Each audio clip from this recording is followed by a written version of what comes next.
Astro సిండికేట్లో మీ personal and business promotions కోసం కింది నెంబర్కు కాంటాక్ట్ చేయండి.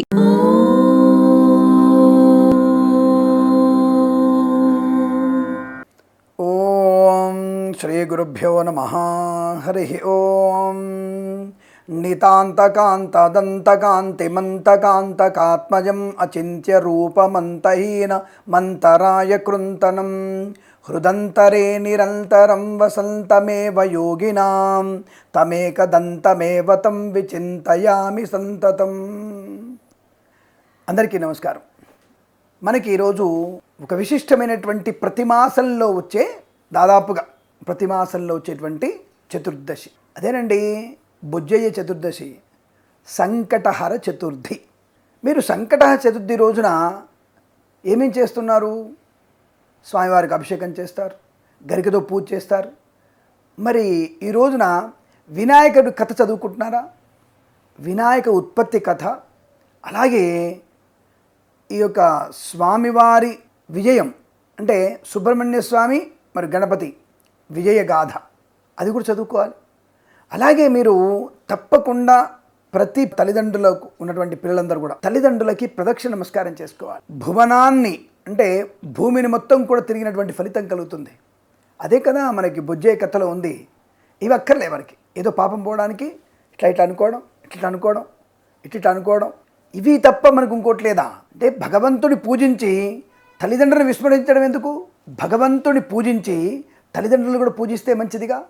తల్లిదండ్రుల పాదసేవ చేయొచ్చు, తల్లిదండ్రులకి ప్రదక్షిణ చేసుకోవచ్చు. ఆపదామపహర్తారం దాతారం సర్వసంపదాం లోకాభిరామం శ్రీరామం అని నామం చెప్పుకుంటూ ఆ తల్లిదండ్రుల ప్రదక్షిణ చేసుకోవచ్చు. పార్వతీ పరమేశ్వరుల రూపంలో భావించవచ్చు, లక్ష్మీనారాయణ రూపంలో భావించి ఆ ప్రదక్షిణ చేసుకోవచ్చును, అంటే తల్లిదండ్రుల ప్రదక్షిణ చేసుకోవచ్చును. ఇప్పుడు మనము ప్రదోష కాలంలో సంకష్టహర చతుర్థి పూజ చేస్తున్నాం.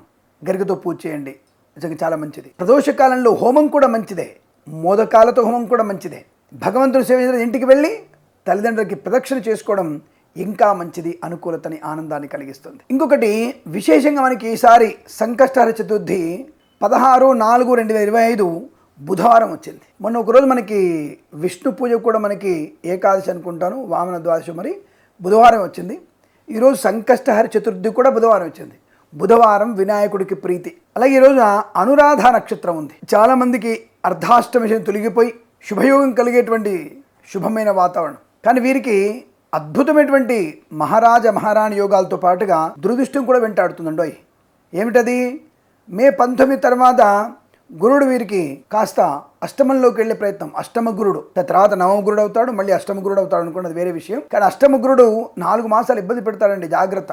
అటువంటి పోగొట్టుకోవడానికి ఇప్పుడే మనము బొజ్జయ్యని పూజిస్తే మంచిది. సంకష్టహర చతుర్థి రోజున గనక ఈ అనురాధ నక్షత్ర వృశ్చిక రాశి వారు ఈ బొజ్జయ్యను పూజిస్తే, గణపయ్యను పూజించి ఆ యొక్క స్వామివారికి మోదకాలతో హోమం చేసి, మోదకాలు స్వామి నివేదన చేసి ఆ తదుపరి తల్లిదండ్రులకు ప్రదర్శన చేసుకుంటే సమస్తమైనటువంటి శుభయోగాలే. ఆయుష్, ఆరోగ్యం, ఆనందం, ధనం పొందుకోవచ్చు. ధ్యానం చేసుకోండి. వక్రతుండ మహాకాయ సూర్యకోటి సమప్రభ నిర్విఘ్నం కురుమే దేవ సర్వకార్యేషు సర్వదా. ఈ మంత్రాన్ని నిరంతరం జపం చేయండి. ఈరోజు మొత్తం జపం చేయండి. నక్తముగా ఉపవాసముగా ఉంటూ సాయంకాల సమయంలో తప్పకుండా మీరు ఆ యొక్క లంబోదరుణ్ణి పూజిస్తే విఘ్నాలన్నీ తొలగిపోతాయి, ఆటంకాల నివృత్తి కలుగుతాయి. విద్యార్థికి అద్భుతమైనటువంటి విద్యా ప్రయోజనం, వ్యాపారస్తులకి వ్యాపార లాభాన్ని పొందుకునే అవకాశం. ఏమండి మొన్న వామన ద్వాదశి అన్నారు, అంతకుముందు ఏకాదశి అన్నారు, అందరికీ ఇవే ఉంటాయా? నువ్వు ఏ భగవంతుడిని పూజిస్తే ఆ భగవంతుడు నీకు వరప్రసాదాన్ని కలిగిస్తాడు.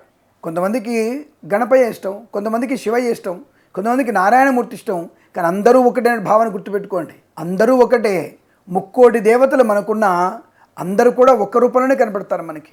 ఒక అద్దాల మందిరంలో వెళ్ళినప్పుడు మన రూపం ఎన్ని అద్దాలలో ఎన్ని రకాలు కనబడతామో, భగవంతుడు ఒక్కడే ఉంటూ అనేక అద్దాలలో మనకి ఎలాగైతే ప్రతిబింబాలుగా మనం కనబడుతున్నామో అన్ని ప్రతిబింబాలుగా కనిపించేది భగవంతుడు.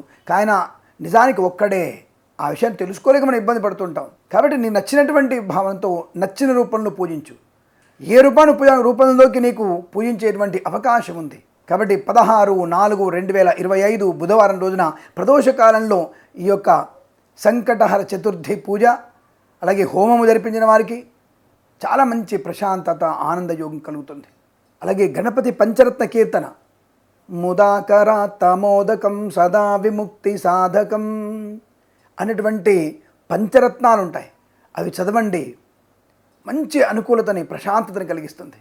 ఇటువంటి పూజ చేసి ఆ యొక్క ప్రదోష కాలంలో గణపతిని స్మరించి, అలాగే సాయంకాల సమయంలో ఆ వినాయక ఉత్పత్తి కథను, విఘ్నాధిపతి కథను మరియు చంద్రుడి యొక్క శాప విముక్తి కథను, అమ్మవారు చంద్రుడికి శాపం పెడుతుందిగా, ఆ శాప విముక్తి కథని విన్నవారికి తప్పకుండా అనుకూల శుభయోగం. లేదు మన యొక్క పారిజాతాపహరణ కృష్ణుడి యొక్క కథను విన్నవారికి, చదివిన వారికి తప్పకుండా ఈ యొక్క వినాయకుడి అనుగ్రహంతో చంద్రుని దోషం కానీ ఇతరత్ర దోషాలని తొలగిపోయి ఆనందమయ శుభజీవనం ఉంటుంది. 12 రాశుల వారు కూడా ఈ కార్యక్రమం పూజ చేసుకోవాలి. విశేషంగా వృశ్చిక రాశి వారు చేస్తే చాలా మంచిది, అది వారి జన్మ నక్షత్రం కాబట్టి. ఈ విషయాన్ని తెలుసుకొని 10 మందికి చెప్పే ప్రయత్నం చేయండి. 10 మందికి చెప్పి 10 మంది చేత మన ఛానల్ని సబ్స్క్రైబ్ చేయించండి, అది మీ బాధ్యత. ఇటువంటి మంచి విషయాల గురించి మన యొక్క ఆస్ట్రో సిండికేట్ ఛానల్ని అనుసరించడమే ఏకైక మార్గం అన్న విషయాన్ని గుర్తించండి. మీరు ఇన్స్టాలో కూడా ఫాలో అవ్వచ్చు, అలాగే మనకి ఫేస్బుక్లో, వాట్సాప్లో కూడా మీరు ఫాలో అవ్వచ్చు అన్న విషయాన్ని తెలుసుకోండి. తప్పకుండా ఇటువంటి మంచి విషయాల కోసం మన ఛానల్ని ఇంకా ప్రోత్సహిస్తారని కోరుకుంటూ, సర్వేజన సుఖినో భవంతు. ప్రేమతో మీ కిరణ్ శర్మ.